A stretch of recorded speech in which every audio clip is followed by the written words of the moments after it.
Well, thank you so much, Ian, for the introduction. And well, I have to thank you as well for pointing me in the direction of relevant documents and relevant people that I was able to interview when I was beginning my studies on Roberto Gerhard some 12 years ago now. So since I'm going to talk about a composer, it would have made sense to play some music for you, and that was the intention, but I wasn't thoughtful enough to warn Theo and Aaron about my intention to play music, so I couldn't work out the logistics now. So we're not going to listen to any music, but it wasn't central to my argument, so the paper still stands. And well, we'll save a few minutes from that, so that's also good. In terms of timekeeping, it's also going to help the conference. So Roberto Gerhard, the Spanish composer, has been living in England since 1939. Sorry, actually, I forgot one important detail.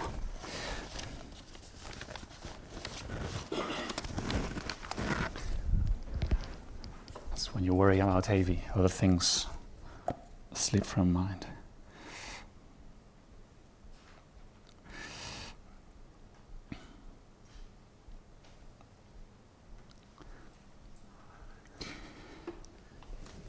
So, although never in his life a politico, he decided that he would rather put up with the English climate than with Franco rule.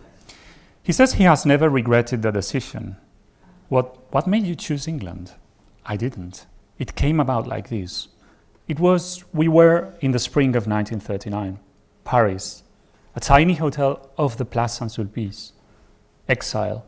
For the nth time since we had left Spain, my wife and I were studying the situation as one peers over a chessboard with a checkmate in the offing.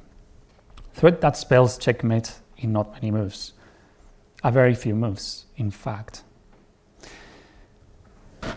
A letter had been chasing through France for... Just an idea, actually. It occurs to me. We could actually play the music because it does come out of your computer. It does, yeah. It's not coming out of that, but we can play it. We can try it through that. I mean, if that suits you, we can at least experiment with people's indulgence. Yeah. Especially for those who are not familiar with the music of Gerhard, I think it makes sense to... Yes. So you just tell me when you want it. Actually, I'll just play, while I read this out, a fragment from the ballet Alegrías. So it should pop out and play it now. There you go. Oh, it's actually playing. Don't know why it's not.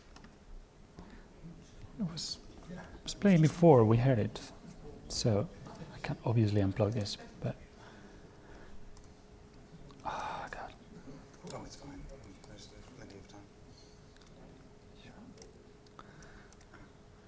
time. It's kind of...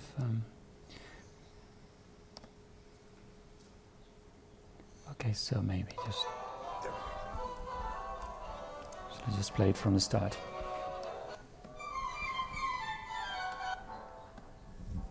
Doesn't want to go to the beginning. Where does it come from? Okay, never mind.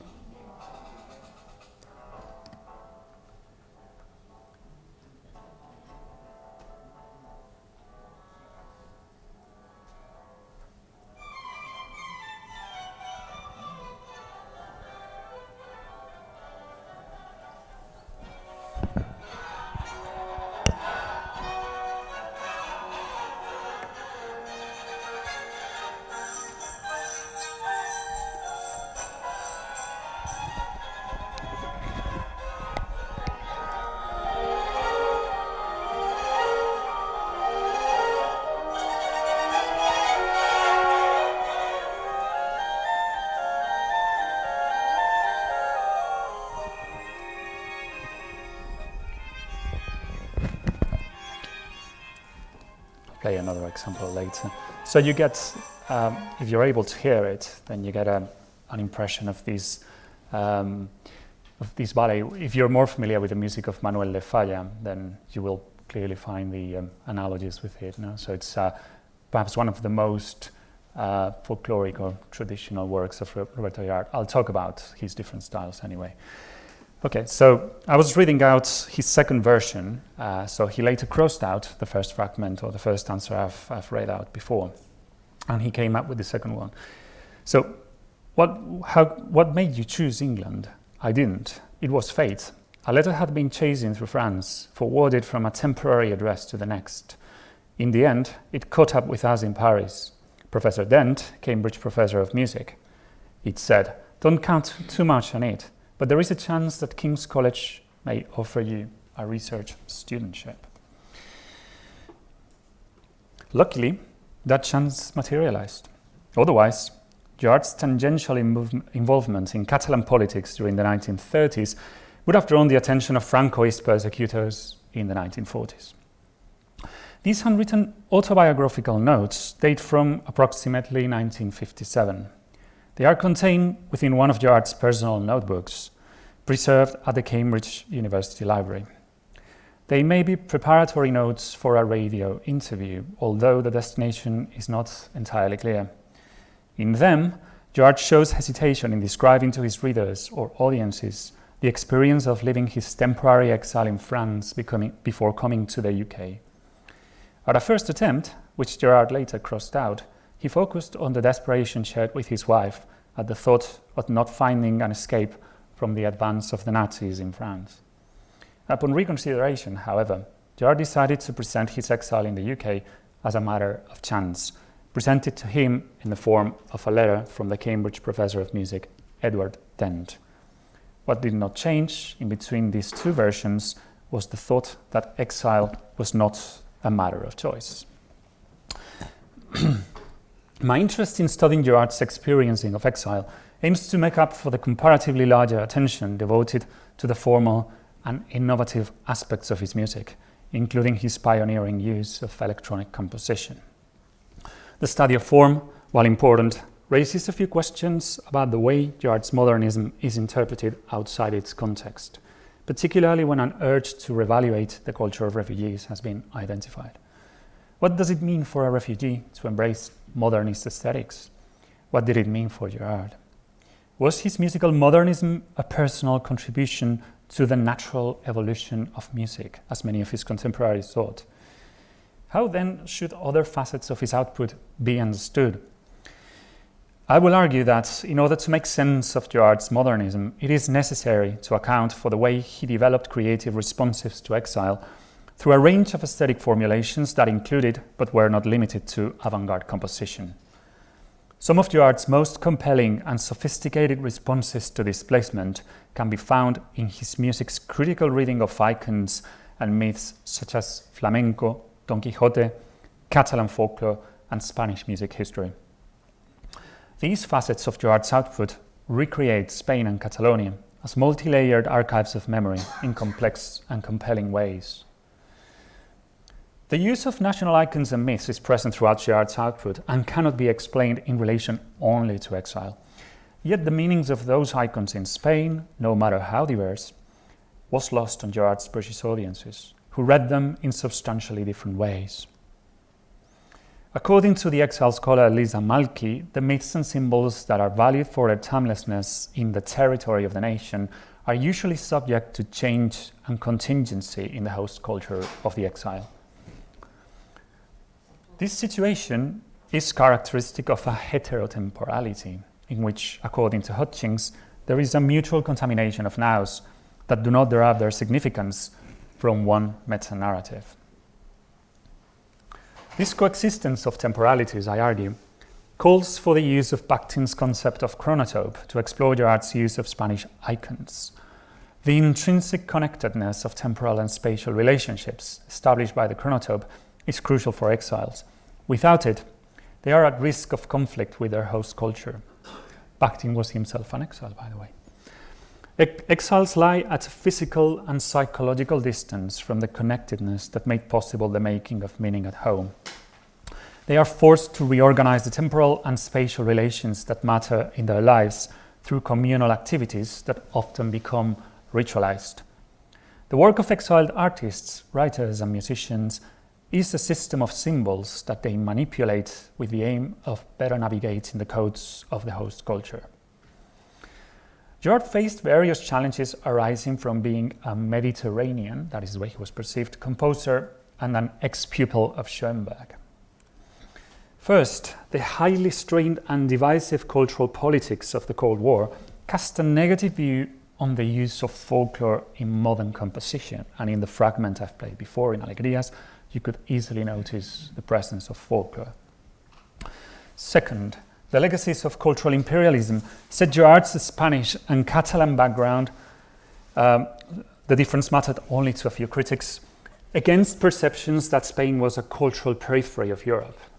And third, the rise of Nazism in the 1930s and the Second World War nurtured negative views of German music in Britain, including the music of victims of Nazism such as Schoenberg. So Austro-German, I mean. These cultural struggles placed significant obstacles on Gerhard's path. They led British critics to articulate prompt, contradictory responses to the music of composers whose background they found hard to vet or come to terms with. Gerhard's fortune changed in the 1950s as he started to receive major commissions from the BBC and had his works premiered at the Proms and the Royal Festival Hall. Looking back on his earlier career, critics agreed that Gerhard had been the object of unjust neglect. A review of his violin concerto published by the Sunday Times in 1958 was titled A Neglected Composer. Its author, Felix Abrahamian, argued that Gerhard's work was comparatively neglected in Britain. Writing for The Observer a year later, Peter Hayworth claimed that in the 20 years that Roberto has lived in this country, his music has suffered a neglect that is hard to justify. 10 years later, in 1969, The Times published a laudatory article in which William Mann declared, "Now that Roberto Gerhard is in his 70s, this country, where he has made his own for 30 years, is beginning to show some gratitude for his presence among us." Gerhard died the year after. Now, in showing these testimonies, I do not intend to vindicate Gerhard or restore him to a position that he may deserve. I believe that statements about the value of cultural objects are the matter of social consensus, but I cannot help to wonder what stopped critics and commissioners from rewarding Gerhard earlier in his life in the way that they thought he deserved. I do not blame individuals or institutions, as I believe that critical statements are individual manifestations of broader social concerns. Neither do I believe that Gerhard's case was unique. My reasons for focusing on his work have to do with the complex and compelling ways in which it used national icons and myths to achieve two different yet interrelated goals: to deal with the asynchronous temporalities of exile and at the same time to survive the struggles of the Cold War and the legacies of cultural imperialism in Britain. Up until Manuel de Falla's late style of the 1920s, Spanish composers were known abroad for the use of folklore in composition. This technique helped audiences in Britain, France, and elsewhere to map Spanish music onto a cartography of musical styles, thanks to which the different countries and their composers could be easily matched. Being able to identify a composer's country of origin was the first step for audiences and critics to develop a musical taste and to translate music's abstract emotions into the more familiar language of national stereotypes. This way of mapping musical styles did not altogether end with the Cold War, but the meaning of folklore changed significantly in the 1940s. The Western Bloc started to regard with suspicion the use of folk song in composition, in response to the Eastern Bloc's adoption of popular culture as an emblem of class struggle. In Britain, although the dividing lines between pro-Western and pro-Eastern musical aesthetics were somewhat fuzzier, they could nevertheless have a powerful impact on the lives of musicians. A composer of communist sympathies such as Alan Bush suffered discrimination, having his music banned by the BBC during the Second World War. Although initially adamant about folk songs' romantic and bourgeois associations, Bush turned to defending folk song as the music of the working classes in the 1940s. In changing his mind, he echoed the views of most composers in the Eastern Bloc. In his Symphony in C, Bush used folk song in combination with 12-tone technique, as did Gerhard in many of his works. If ever there was a composer whose career exposed the contradictions and complexities of Cold War aesthetics, that was the Hungarian Bela Bartók. Bartók was caught up in between the musical front lines of the Western and the Eastern blocs, both of which vindicated his music as emblematic of their respective musical aesthetics. Bartók's combination of avant-garde techniques with folklore was attractive to Gerhard. The latter praised the marvelous process of transubstantiation through which Bartók's music absorbs the folk culture of his home country. In Gerhard's opinion, this is the most significant lesson that Catalan musicians should extrapolate from this Hungarian master. Yet, despite Gerhard's admiration for Bartók, the treatment of folklore differed somewhat. I agree with Michael Ross's view that the identity of borrowed materials, that is folklore, seems significant to Gerhard, and its absorption into compositional language is much less evident than in Bartók. Folklore is indeed more conspicuous to the ear in Gerhard's music than in Bartók's. This difference was detrimental to Gerhard, because it put off critics already hesitant about the use of folklore in modern composition. It is no surprise that Gerhard's success came in the 1960s thanks to works in which folklore was totally or nearly absent. And I'll play an example later. Critics clearly preferred large-scale symphonic abstract works with no content of folk song. Up until the 1960s, the bulk of Gerhard's output was formed by small-scale incidental music and ballet scores, both of which provided his main source of income. Many of these works used folk song materials. The extent to which these materials were audible or were subsumed into the instrumental's texture, however, varied notably from work to work. Critics tended to look down on these works, especially when compared with Gerhard's latest style of the 1960s. An homage paid to Gerhard by the London Sinfonietta 3 years after his death reveals the negative effect on his career of the critics' dominant preference for abstract instrumental music. The program clearly favored his non-Spanish works, and with the exception of Pandora, his ballet, did not include any of his ballets or incidental music scores. The different contributions to the lavish booklet produced for the occasion confirm the event's orientation towards instrumental music and abstract works. In his contributed article, music producer and at the time member of the BBC division of music, Ates Orga, referred to Gerhard's arrangement and orchestration of popular Spanish songs and instrumental pieces as breadline commissions. According to Orga, these works form a set apart from Gerhard's most important abstract compositions. This was not an isolated testimony. The Times obituary declared that Gerhard's aim as a composer had always been to establish an abstract, non-Spanish musical language of his own. Yet Gerhard never stated this to be the case. In fact, he never expressed preference for any of his works or the types of commissions he received and accepted. It is therefore unclear how much he valued his ballet and incidental music. Some of the innovations for which Gerhard is best known, such as the use of electronic music, were first used experimentally in his incidental theatre music. The tributes and obituaries may have been wrong after all in claiming that Gerhard had been the victim of an unjust neglect. Gerhard composed with a relative disregard of the opinions of critics. Not only he persisted in using folklore despite views that it was outdated or politically dubious, but he conveyed messages through folklore that he knew would be lost on his audiences and on critics. In some cases, he was required by his commissioners to write in clear Spanish idiom. The ballet Rambert, which commissioned the score for Alegrías, which you heard earlier, required that the music should be in the flamenco style. This ballet evoked exuberant images of Spain and reinforced cultural stereotypes and perceptions of Spain as an exotic peripheral country. In contrast, the use of folk songs in his ballet Pandora, commissioned by the Jos Ballet, of which you'll hear about later, or in his theatre music for the Royal Shakespeare Company, was strictly a personal choice. In these works, the use of folklore is hardly noticeable and is mostly drawn from Catalonia and Majorca, that is, Spain's two Catalan-speaking regions.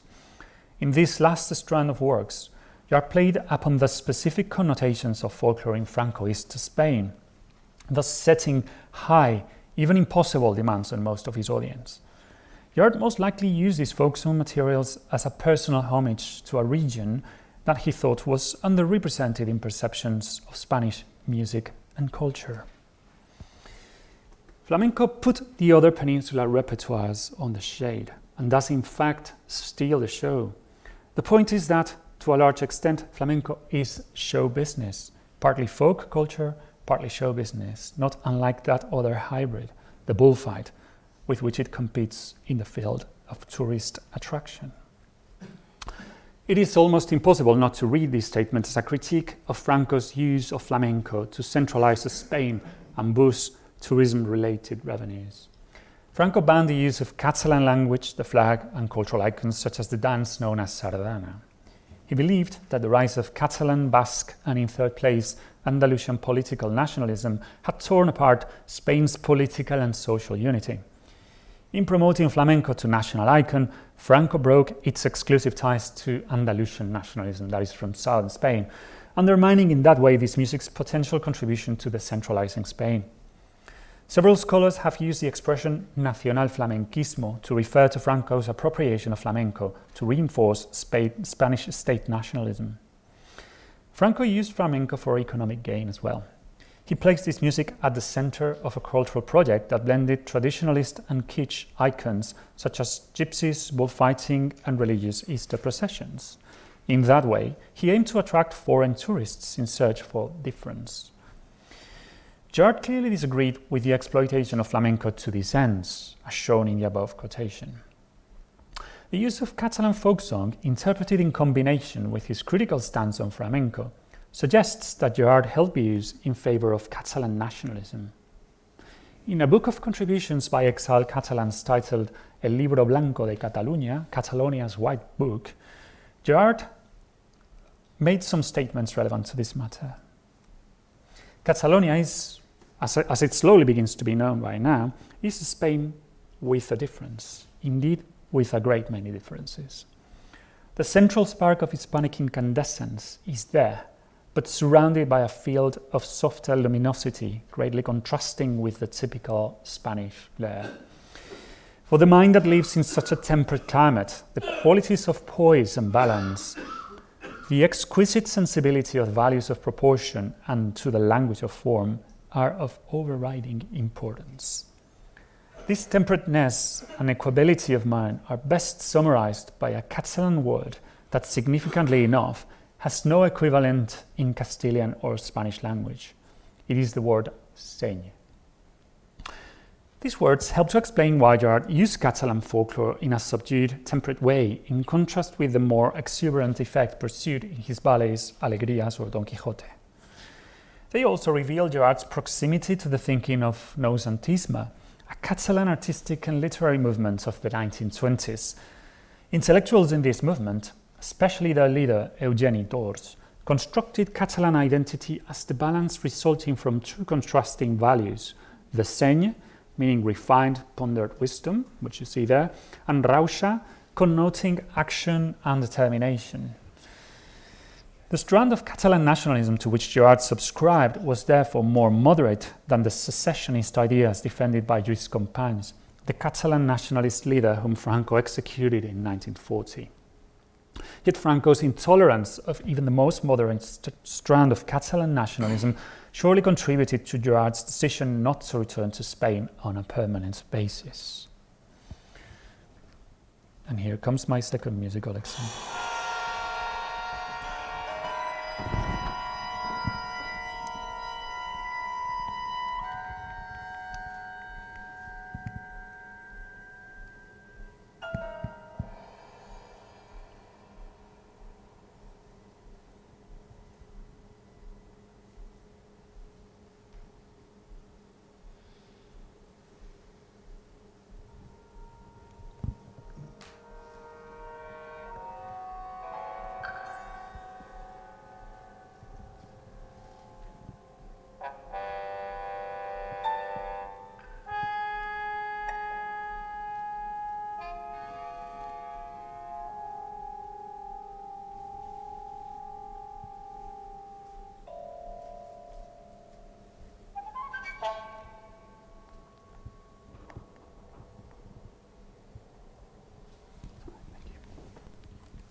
The range of connotations of Spanish and Catalan folklore were lost on the bulk of Gerhard's audiences.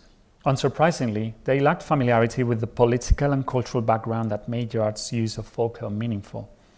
They were usually guided by their knowledge of Gerhard's personal circumstances, such as his refugee status, his former studies with Schoenberg, and most notably his nationality. But that knowledge stood on the way of their being able to engage more directly with Gerhard's subtle use of folklore and sophisticated readings of Spanish cultural icons. They often used national stereotypes to orient their reading of cultural symbols from which they felt distant. In so doing, they assigned Gerhard's music contradictory, even conflicting positions in British musical culture. This type of disorientation was particularly evident in some critics' impulse to identify Spanish traits in works with no apparent links to Spain, such as his abstract music of the 1960s, of which you've just heard an example. A review by Paul Griffiths of two of Gerhard's latest works, the Studies for Instrumental Ensemble Leo and Libra from 1969, both of them, shows the extent to which national stereotypes guided judgment of music when deeper knowledge was absent. Griffiths found in these works a balance between the Leo blaze and boldness of his native Spain, that is of Gerhard's Spain, and Libra's compromise, that quality which, true to the cliché, seemed so much a British characteristic in the works of the young composers. These words are meant to complement Gerhard, and yet they signal him as an outsider. They represent Spain through stereotypes of boldness and excess, in contrast to which British music and culture appear as refined, measured, and perhaps superior. Griffiths finds Gerhard capable of rendering calm through his music, but only at the expense of emulating the young British school. Desmond Shaw-Taylor, one of the British critics most consistently supportive of Gerhard's music, played with similarly contrasting national stereotypes. In his opinion, Gerhard's instrumental style of the 1960s, though never willful or awkward, makes formidable demands. It breathes the dry Spanish air and asks for an electric sparkle and precision. Yet there is no intended reference to Spain in the works reviewed, which include Libra, Gemini, and the Nonnet. But the dry Spanish air have been alluded to had the name or nationality of the composer not been revealed. In creating a contrast between the dry Spanish air and qualities such as an electric sparkle and precision, is Shaw-Taylor suggesting that these qualities are missing from Spanish culture? Should we, in consequence, believe that Spain lacks in measure, as implied by Griffiths, or in precision, as is suggested by Shaw-Taylor's view? Neither critic intended to make this kind of assumption. The references to Spain in their reviews are most likely intended to render complexity through the simplifying lens of a trope that is ambiguous yet highly evocative, and therefore at low risk of failure. Gerhard persisted in conveying messages through his music that he knew would be misunderstood. He may have accepted the fact that his real audiences lay at some distance from the ideal ones. Who did he write music for? Different plausible explanations can be offered. He may have regarded composition as a personal strategy for coping with exile, or he may have composed for a diaspora of fellow Spanish exiles.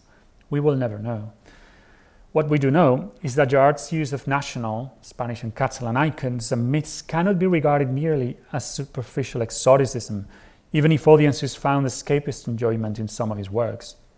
In invoking Don Quixote, Catalan folklore, or flamenco, Gerhard aimed to articulate critical readings of politics in Spain before and after the Civil War, and at the same time navigate the prejudices engendered by the cultural struggles of the Cold War. Thank you very much for your attention.